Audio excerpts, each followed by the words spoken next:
तो now reorganisation and politics of statehood. देखो ये चैप्टर बहुत ज्यादा इंपॉर्टेंट है मेंस पॉइंट ऑफ व्यू से भी और प्रिलिमिनरी से भी। और यहाँ से मेंस में क्वेश्चन 20 मार्क्स का भी पूछा गया है, 8 मार्क्स का क्वेश्चन भी एचएस के एग्जाम में आया है, 4 मार्क्स का क्वेश्चन भी पूछा गया है। आप देख सकते हैं जो क्वेश्चन नंबर 1 है ये 2017 के मेंस में आया क्वेश्चन है, 20 मार्क्स का क्वेश्चन रहा है, 400 वर्ड्स में आपको लिखना है। हिमाचल प्रदेश के 1948 में मुख्य प्रांत से लेकर 1971 में पूर्ण राज्य प्राप्ति तक के सफर का वर्णन करिए। यानी कि 1948 से 1971 तक हिमाचल प्रदेश का जो सफर है स्टेटहुड का वो किस तरह से रहा, आपको वो लिखना है। दूसरा क्वेश्चन आप देख सकते हैं, हिमाचल प्रदेश में राजत्व की राजनीति की विवेचना करिए कि स्टेटहुड की जो पॉलिटिक्स थी वो क्या रही है। तो पिछली क्लास में हमने जो बात की थी, मैंने आपको बताया था कि 1947 में जब इंडिया को इंडिपेंडेंस मिला उस समय भी पंजाब की तरफ से, पैप्सू की तरफ से दबाव क्रिएट किया जा रहा था कि जो शिमला हिल स्टेट की प्रिंसिपैलिटी है उनको पंजाब में मर्ज किया जाए।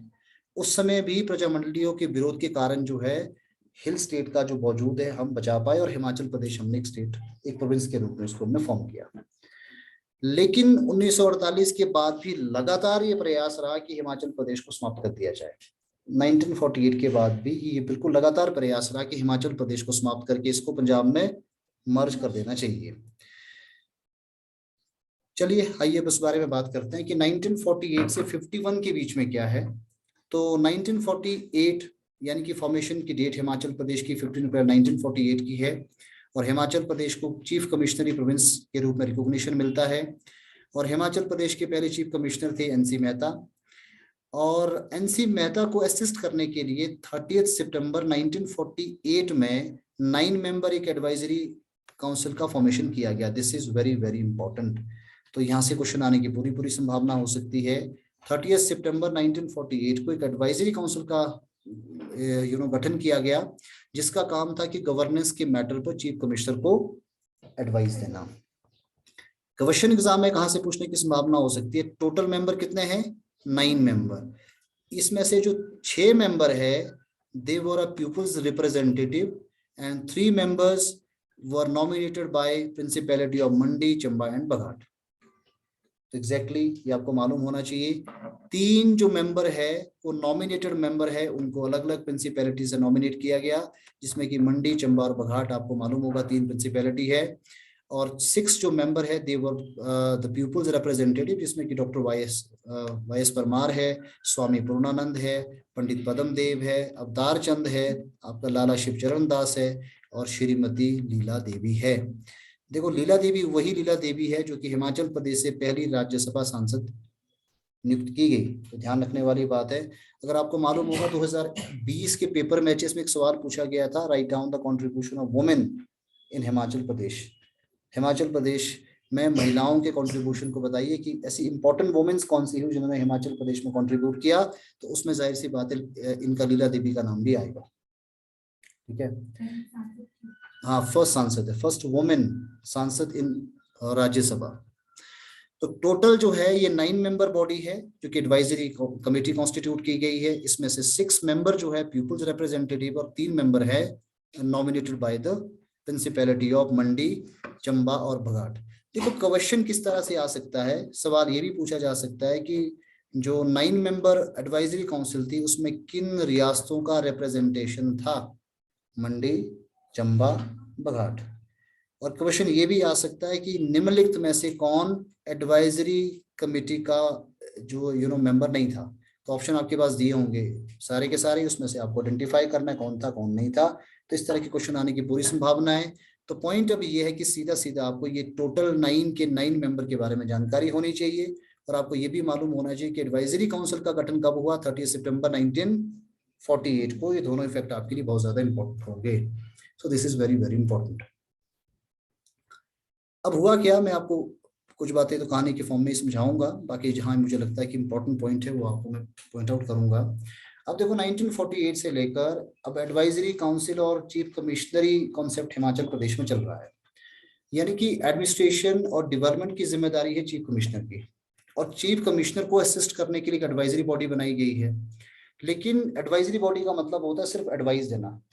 अब एडवाइस कोई दे, उसको मानना ना मानना चीफ कमिश्नर पे डिपेंड करता है। ठीक है, तो जाहिर सी बात है कि अगर कोई लिबरल आदमी है, लिबरल पर्सनैलिटी की खासियत ये होती है कि सबकी बात को सुनता है। ठीक है, अगर आदमी लिबरल होगा, हम्बल होगा, तो सबकी बात को सुनेगा। अगर कोई हम्बल नहीं है तो वो क्या करेगा? एरोगेंस होगा, एरोगेंस होगा। ठीक है, एरोगेंस होगा तो जाहिर सी बात क्या होगा कि रिवोल्ट होने की पूरी पूरी संभावना होगी लोगों में। जो किसी की बात सुनता ही नहीं है तो जाहिर सी बात है उस व्यक्ति के विरुद्ध जो है रिवोल्ट होने की पूरी पूरी संभावना हो सकती है। अब 1948 से 50 के बीच में एनसी मेहता हिमाचल प्रदेश के चीफ कमिश्नर रहे, तो वो बहुत हम्बल और लिबरल पर्सन थे। He was an x ICS officer.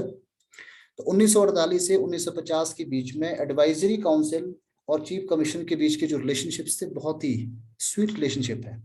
मतलब कुछ ना कुछ बातें उनकी जरूर मानते रहते होंगे कि चलो अगर आप 10 बातें बताते हो तो 10 में से मेरी इतनी हैसियत है कि मैं 2 आपकी पूरी कर सकता हूँ। तो रिलेशनशिप दोनों पे ठीक रहे। अब 1950 में क्या हुआ कि 1950 में एनसी मेहता की ट्रांसफर यहाँ से होगी और उनकी जगह पे नए ई पेंडुल मून आ गए। ई पेंडुल मून हिमाचल प्रदेश में 2 साल से थे, लेकिन उनकी हैसियत क्या थी? डेप्यूटी की हैसियत थी। अब वो डेप्यूटी से चीफ कमिश्नर बन जाते हैं और वो थोड़े हो सकता है स्टबर्न पर्सनैलिटी है, जिद्दी व्यक्तित्व का स्वामी, जो किसी की सुनता नहीं है ना। अब सुनते नहीं तो जाहिर सी बात है कि उनके अगेंस्ट रिपोर्ट होने शुरू हो गए। एडवाइजरी काउंसिल ने क्या कर दिया? उन्होंने कहा कि जो नए चीफ कमिश्नर है हमारी बात को नहीं सुनते, that's why we are going to resign. तो एडवाइजरी काउंसिल का रिजाइन इस बात को लेकर आया कि ई पेंडुल मून हमारी बातों को नहीं सुनते हैं और इसीलिए ई पेंडुल मून के विरुद्ध हिमाचल प्रदेश में रिवोल्ट होने शुरू हो गया। तो जाहिर सी बात है सरकार कभी भी ऐसा रिस्क नहीं उठा सकती कि आपने किसी ऐसे एडमिनिस्ट्रेटर को भेजा जिसके अगेंस्ट रिवोल्ट हो जाए। ठीक है, ये गवर्नमेंट के लिए बहुत मुश्किल हो जाता है, एम्बेरसिंग हो जाता है और बहुत मुश्किल हो जाता है बेसिकली मैनेज करना। आप इस बात को ऐसे ही समझ सकते हैं ना, अगर चंडीगढ़ का जो गवर्नर है, लेफ्टिनेंट गवर्नर है या एडमिनिस्ट्रेटर है, अगर उसके अगेंस्ट वहाँ रिवोल्ट हो जाएंगे चंडीगढ़ में, तो गवर्नमेंट के लिए बहुत मुश्किल है ना, मुश्किल है। ठीक है, सरकार के लिए तो गवर्नमेंट क्या करेगी? क्या करेगी सरकार? हटा देगी उस आदमी को। ठीक है, हटा देगी। तो 1950 में क्या हुआ कि ई पेंडुल मून के अगेंस्ट जब रिवोल्ट होने हिमाचल प्रदेश में शुरू हो गए तो उसको यहां से हटा दिया गया। अब ये भी एग्जाम में क्वेश्चन आने की यहाँ से संभावना हो सकती है, आई थिंक, पर ये पीडीएफ में नहीं दिया गया है कि किस चीफ कमिश्नर को जनता के दबाव के चलते हिमाचल प्रदेश से हटाया गया? ई पेंडुल मून।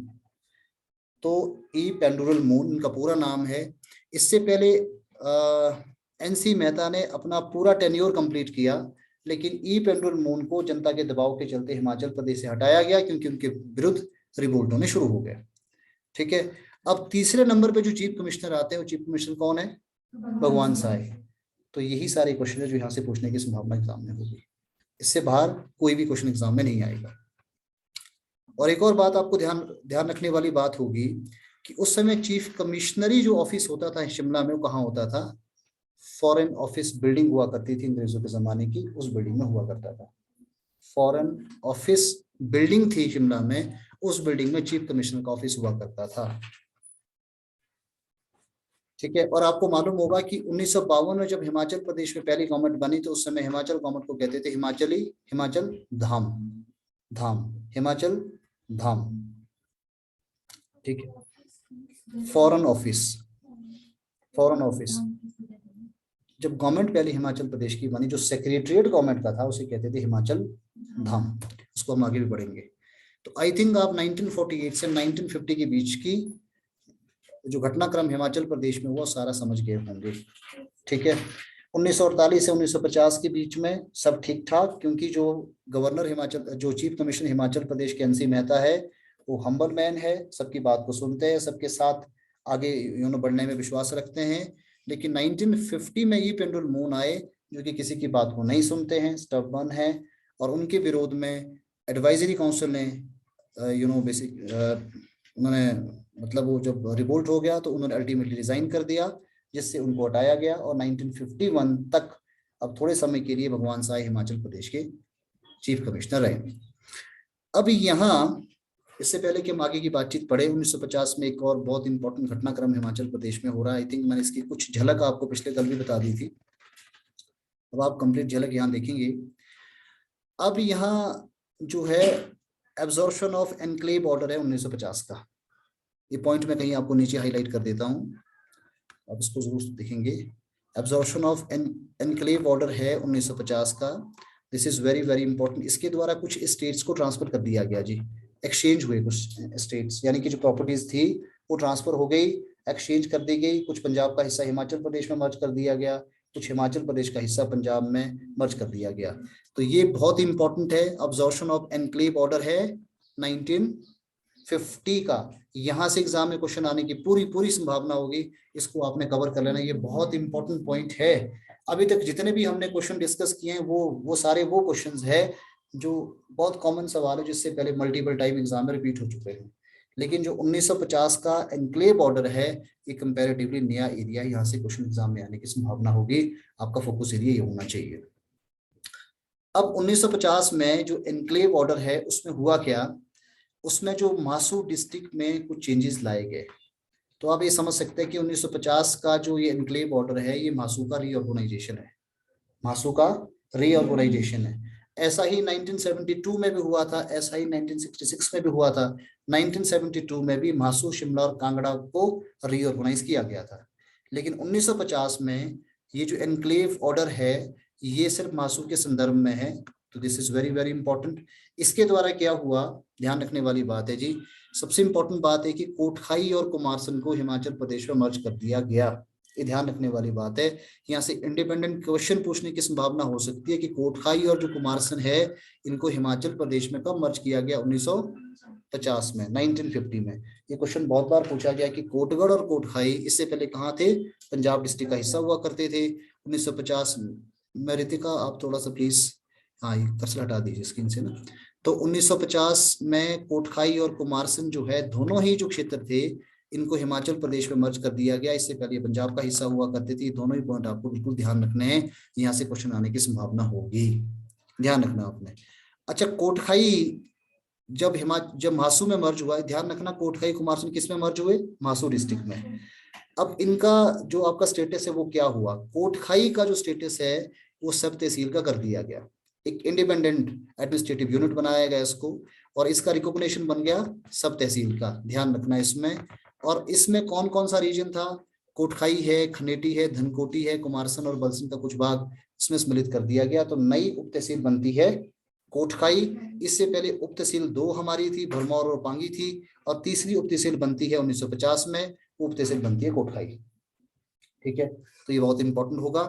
अब कुमारसैन, कोटगढ़ जो 1950 में जो मर्ज हुआ, कोटगढ़ को कुमारसैन तहसील का हिस्सा बनाया गया। आपको पता है कि आज भी कोटगढ़ कुमारसैन के अंदर ही है। कोटगढ़ जो रीजन आता है कुमारसैन तहसील का ही हिस्सा है प्रेजेंट टाइम में। तो एग्जैक्टली आपको ये भी मालूम होना चाहिए। अच्छा, एक और थोड़ा बहुत एक्सचेंज हुआ। अब यहाँ एक्सचेंज क्या हो रहा है कि कुछ हमने उत्तर प्रदेश के कुछ इलाके थे, वो भी हमने हिमाचल प्रदेश में मर्ज किए। ये भी सबसे ज्यादा इंपॉर्टेंट क्वेश्चन है जी, इसके एग्जाम में आने की पूरी पूरी संभावना है। तो उत्तर प्रदेश से हमने संसोग और भाटर, ये दोनों जो रीजन है, इनको हमने जुब्बल तहसील में मर्ज कर दिया। ये कवर कर लीजिए, ये बहुत ज्यादा इंपॉर्टेंट है। तो गांव के नाम आपको पता होने चाहिए, संसोग और भाटर। संसोग और जो भाटर गांव है, इनको हमने जुब्बल तहसील में मर्ज कर दिया। इससे पहले उत्तर प्रदेश का हिस्सा हुआ करते थे, लेकिन बाद में ये जुब्बल तहसील का हिस्सा बने। ये बहुत इंपॉर्टेंट है जी। इसके अलावा आपको मालूम है कि कसुंडी में भी थोड़े बहुत चेंजेस हो गए। पेप्सू का एक इलाका था चबरोट, चबरोट आपको पता ही होगा, शिमला में जगह है ये, चबरोट कहते हैं उसको आज।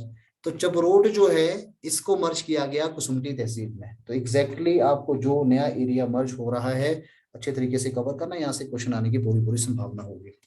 और सोलन में क्या किया गया, सोलन जो आपको पता तहसील हुआ करती थी मासू की, सोलन तहसील के अंदर नालागढ़ से 7 गांव लेके सोलन तहसील में मर्ज कर दिए गए। आइए आपको बात समझ। तो 1950 में अब क्या हो रहा है कि मासू डिस्ट्रिक्ट का रीऑर्गेनाइजेशन हो रहा है।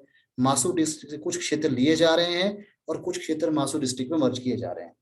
तो मेजर जो चेंज हुआ उसमें कोटखर और कोटखाई और कोटगढ़ को लेकर हुआ। और इसके अलावा उत्तर प्रदेश से 2 गांव लिए गए, संसोग और भाटा, जिनको कि जुब्बल में मर्ज कर दिया गया। पेप्सू का भी चबरोट गांव जो है, ये कुसुम्पटी में मर्ज कर दिया गया। और सोलन में भी 7 गांव आपके जो लेके नालागढ़ से ले लिए गए।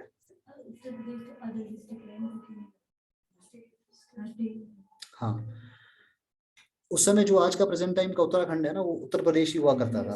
आपको पता है कि उत्तराखंड बना 2000 में, ठीक है। तो तब ये उत्तर प्रदेश पूरा हुआ करता था, यहाँ से कुछ क्षेत्र, इसलिए ना कि ये कई बार होता है कि बॉर्डर पे आने वाले क्षेत्र होता है, तो इनको फिर हिमाचल प्रदेश में मिला मर्ज कर दिया गया। ठीक है, तो ये क्लियर हो गया आपको। अब इसके बाद जो नीचे आप देख सकते हैं ना, हिमाचल प्रदेश में शामिल गांव, हिमाचल प्रदेश से हस्तांतरित गांव, बातें नहीं प्लीज। तो अब ये जो आप देख सकते हैं ना दोनों चीजें, अब ये जो गांव है जो हिमाचल प्रदेश में, हिमाचल प्रदेश को ट्रांसफर किए गए, और उसके बदले जो गांव हिमाचल प्रदेश से हमें ट्रांसफर करने पड़े पंजाब और आपके पेप्सू को, एक्सचेंज था ना, ये एक्सचेंज हो रहा है, कुछ स्टेट हम उनको दे रहे हैं, उसके बदले हमें कुछ मिल रहा है। ठीक है, अब जैसे आप देख सकते हैं, तो पंजाब से शामिल हिमाचल प्रदेश में सोलन कैंट, कोटगढ़ और कोटखाई, मैंने इससे पहले आपको बता ही दिया।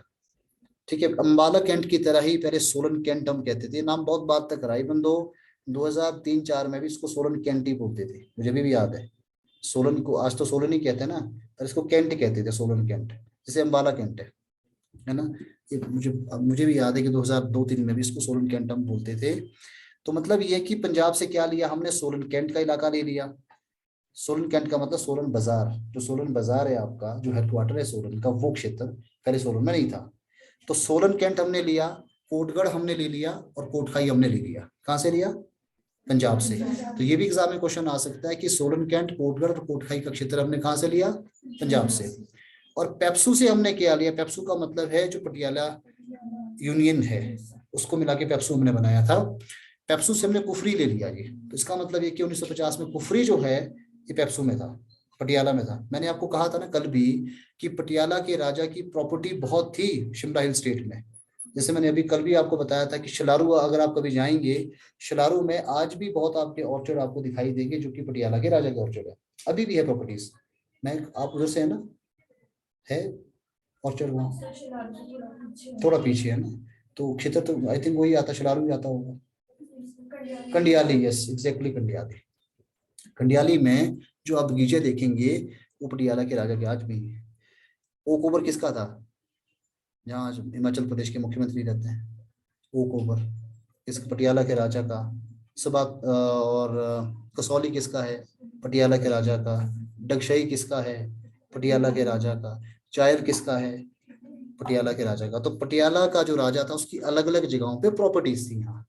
ठीक है, तो ये अब क्या है कि पेप्सू से कुफरी लिया हमने, क्या क्या लिया? कुफरी, धार, खनलोग, गोलिया, जमरा, सोरेटा। आधे गांव के नाम तो हम भी नहीं जान पाएंगे, इसमें से कौन से गांव होंगे ये ना, क्योंकि हम हर हिमाचल के हर गांव के बारे में तो हम भी नहीं जानते। सर इन्होंने खरीदे थे या एक्सचेंज? खरीदे कुछ नहीं, ये जो पटियाला के राजा? हाँ ये तो खरीदे हुए। ये तो राजा के, हाँ ये तो राजा से। हाँ, राजा भी तो मतलब उसको अगर अलग जगह पे प्रॉपर्टी, हाँ चलो उसको जो, अब जो भी कहो ना, कब्जा ही था एक तरह का ये तो, खरीदा तो क्या ही होगा, मतलब ये तो बेसिकली कब्जा ही है अपने आप में।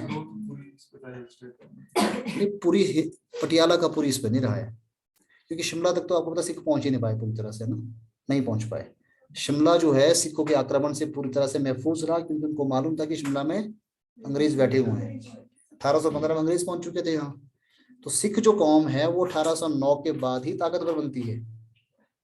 तो इसलिए सिखों का आक्रमण शिमला में नहीं हो पाया, क्योंकि उनको मालूम था कि यहाँ ब्रिटिशर का रूल चल रहा है शिमला के अंदर, इसलिए वहां पहुंच ही नहीं पाए। ठीक है, लेकिन पटियाला के राजा की प्रॉपर्टीज आपको हर जगह जगह पे मिल जाएगी। जैसे मैंने आपको बता दिया, चायल बसाया ही उन्होंने। चायल की कहानी मैंने सुनाई थी ना आपको, चायल चायल बसा कैसे, मालूम है आपको किसको? हाँ जी,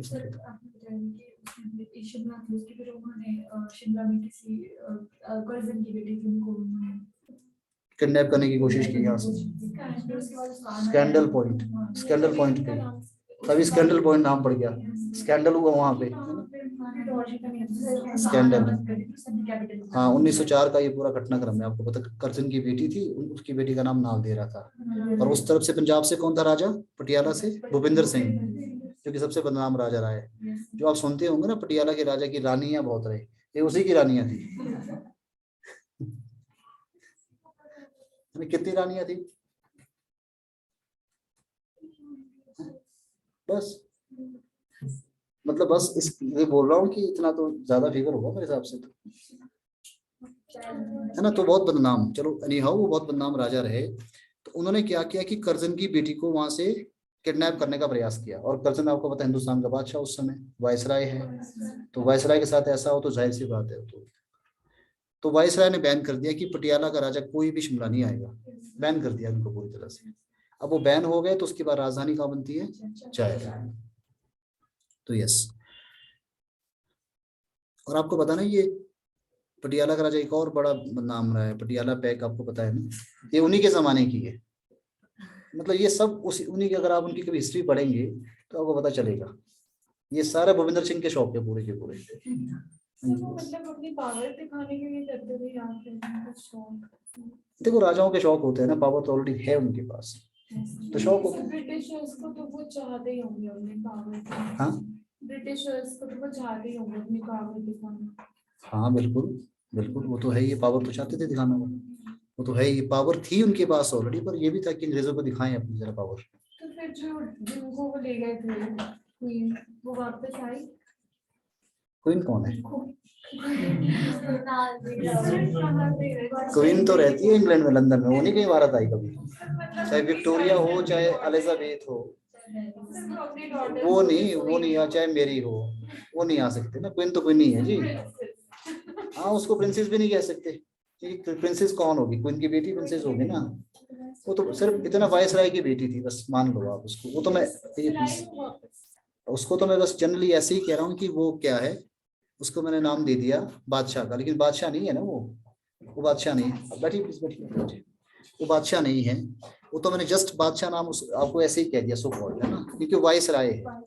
वायसराय का मतलब वो बेसिकली जनरल है, किसका, लेफ्टिनेंट है, किसका, रानी का, वो एक तरह का कमांडर है रानी का, लेकिन हिंदुस्तान के लिए क्या है, बादशाह, ये रूल कर रहा है ना, मतलब वो।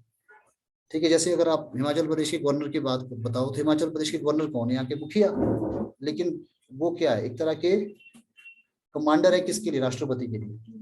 रानी बनी के रानी कैसे बनती तो बताओ,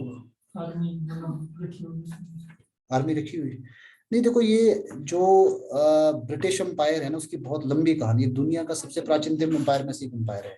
आपको पता है जैसे ओटोमान एम्पायर था, ये उस जमाने का एम्पायर है। ओटोमान समाप्त हो गया, लेकिन अभी तक ब्रिटिश एम्पायर समाप्त नहीं हो पाया, आज तक भी नहीं हो पाया, आपको पता है ना, आज तक नहीं समाप्त हो पाया, क्योंकि इनके पास बेसिकली पावर थी। अच्छा ये साम्राज्य समाप्त क्यों नहीं हो पाया, मैंने एक और चीज की, समय के साथ जो एम्पायर होते हैं ना, वो क्या करते हैं कि पूरी की पूरी पावर उनके अपने हाथों में होती है। लेकिन इंग्लैंड में ऐसा नहीं, उन्होंने क्या किया कि जो पूरी अथॉरिटी थी वो दे दी जनता के हाथों में, डेमोक्रेसी को उन्होंने वहां पे इंट्रोड्यूस कर दिया। जैसे अगर आप ओटोमान एम्पायर की बात करें तो ओटोमान एम्पायर में क्या होता था कि जो भी सारे रूल होंगे किसके होंगे, राजा के होंगे। इंग्लैंड में उन्होंने ऐसा नहीं किया कि जो पावर है, अथॉरिटी है, वो दे दी जनता के हाथों में, तो सेफ हो गया। अब ब्रिटेन में ये होता है कि रानी के पास कोई शक्तियां नहीं है शासन को लेकर, जो पूरा एडमिनिस्ट्रेशन ब्रिटेन का है वो पीएम के हाथ में होगा, प्रधानमंत्री के हाथ में होगा, इसलिए महफूज है वो सिस्टम। अगर